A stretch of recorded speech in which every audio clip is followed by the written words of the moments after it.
Kde pak ty ptáčku hnízdo máš, skrýš a zázemí.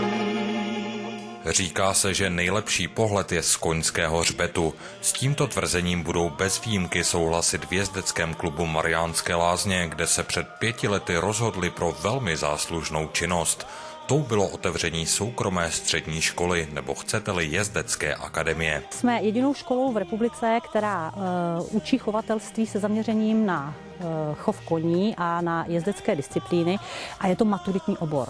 To znamená, v tomto směru jsme opravdu výjimeční a v tomto směru je to zcela nadstandardní. Celá vlastně ta struktura té praktické výuky je směřována tak, že máme ji rozdělenou na pracovní činnost a jezdeckou činnost.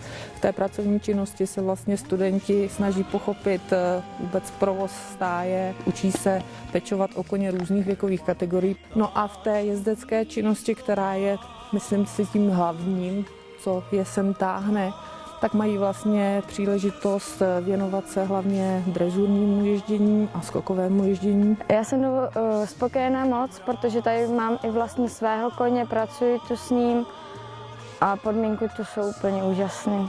Absolvování této školy pro mě bylo životní, protože nikde jinde bych nedostala takovou příležitost se jezdectví věnovat naplno a pod neustálým trenérským dozorem. Snažíme se, aby ty studenti, kteří mají zájem samozřejmě, vyšli z té školy a vlastně znali z toho oboru co nejvíc. Kromě neoddiskutovatelné profesionality, kterou místní jezdecká škola nabízí, mají studenti k dispozici také na české poměry luxusní zázemí v podobě ubytování a stravování. Příkladem za všechny budiž čerstvý absolvent a syn jednoho z nejlepších českých žokejů všech dob, Josefa Váni.